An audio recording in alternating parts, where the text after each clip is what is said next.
Accenture ने दुनिया भर में 19,000 कर्मचारियों की छंटनी की घोषणा की। एक्सेंचर भारत में अपने 7,000 कर्मचारियों को नौकरी से निकालेगा। ये संख्या कंपनी में करीब कुल कर्मचारियों की संख्या 7 लाख है, जिसमें 3 लाख कर्मचारी अकेले भारत में है। कंपनी ने कहा है कि दुनिया भर में आईटी सेवाओं में मांग में जो कमी हो रही है उसके चलते उसके राजस्व घटने की आशंका है। कंपनी लागत कम करना चाहती है जिससे कि उसके ऑपरेशंस ठीक से चलते रहें। कंपनी 18 महीने के दौरान 19,000 लोगों को नौकरी से निकालेगी। ये कुल कर्मचारियों का करीब 2.5% होगा। सर, आईटी क्षेत्र में नौकरियों की परिस्थिति अब क्या बनती दिख रही है? शुभम, ये मुझे लगता है पिछले 5-6 महीनों में, बल्कि साल भर से हम आईटी सेक्टर में जॉब में कटौती देख रहे हैं। पिछले साल इसी समय फरवरी मार्च के समय हमने देखा था कि स्टार्टअप में छंटनी शुरू हुई थी भारत में और पूरी दुनिया में।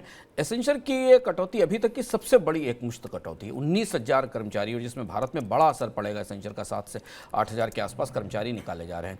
आईटी कंपनियां कई तरीके की चुनौती का सामना कर रही हैं और वो सारी चुनौतियां हम बार बार इसमें डिस्कस करते हैं, पर एसेंचर को स्पष्ट रूप से दो चीज़ें दिखाई दे रही हैं। एक तो उसे अंतर्राष्ट्रीय आईटी सर्विसेज के बाजार में मंदी दिखाई दे रही है, जिस पर हमने आपको बताया कि ब्याज दरों में बढ़ोतरी के कारण स्टार्टअप कंपनियां और आईटी कंपनियां अब ज़्यादा निवेश नहीं जुटा पा रही हैं और उसके कारण आईटी सर्विसेज की मांग में बढ़ोतरी होती नहीं दिखाई दे रही। और दूसरी बड़ी चीज़ ये है कि आईटी कंपनियों के इस स्थिति में आईटी कंपनियों की जो बढ़े हुए वेज बिल्स हैं या जो उनकी तनख्वाहों के बिल हैं वो इतने ज़्यादा हैं कि उन्होंने जो भविष्य के डिमांड के आधार पर लोगों को कारोबार में अपने यहाँ जोड़ा था या अपनी नौकरियों में रखा था, अब उन्हें देने के लिए काम उपलब्ध नहीं है और इसलिए पूरा बड़ा हिस्सा आईटी सर्विसेज का से नौकरियों की छंटनी की तरफ जा रहा है। और अगर आप इस पूरे पैटर्न को देखें तो ये नौकरियां पहले स्टार्टअप्स में शुरू हुई थी, जो इंटरनेट इकोनॉमी का हिस्सा थी, जहाँ मेजॉरिटीली कंपनियां भविष्य के मॉडलों के आधार पर कि भविष्य में डिमांड आएगी स्टार्टअप खड़े करते थे। पहले वहाँ से छंटनी आई, फिर सोशल नेटवर्क्स आए जहाँ मुफ्त सर्विसें दी जाती हैं आपको,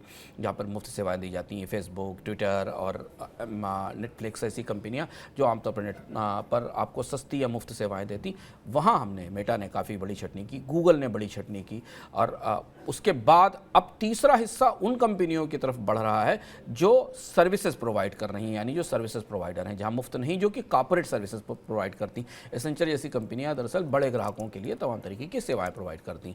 तो इस तरह से बेरोजगारी या जॉब छंटनी का जो पूरा तूफान चल रहा था उसने आमतौर पर अब आईटी सेक्टर के सारे हिस्सों को अपनी लपेट में ले लिया है। उनका कारोबार किसी भी तरीके का, उनकी बैलेंस शीट्स अब दबाव में है और एसेंचर की यह कटौती भारत के लिए काफ़ी बड़ा सवाल छोड़ेगी, क्योंकि भारत में आईटी सेक्टर शुभम पिछले एक दशक से सबसे बड़ा नौकरी देने वाला क्षेत्र रहा है।